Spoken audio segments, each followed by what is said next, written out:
سمعت باللي بزاف منكم مربي المشاش. واش باغيين تعرفوا العلاقه ديال القطط مع العالم الخارجي، اي عالم الجن؟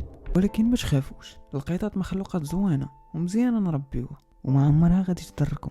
بالعكس، القطط معروفين بالحمايه ديالهم الانسان، وحتى الرسول صلى الله عليه وسلم وصى بالرفق بهم. والقطط كتعتبر من الحيوانات المحببه عند الرسول صلى الله عليه وسلم، وكان كيسميها من الطوافين والطوافات في البيوت، وكان كيتوضا من الماء اللي كتشرب منه، وكيتعتبر ماء طاهر. وحتى من واحد الصحابي تسمى بأبو هريرة، تسمى بهذا الاسم من شدة الحب ديالو لهاد الحيوانات. مربي فيكم شي قط؟ يقول لنا شنو مسميه في التعاليق.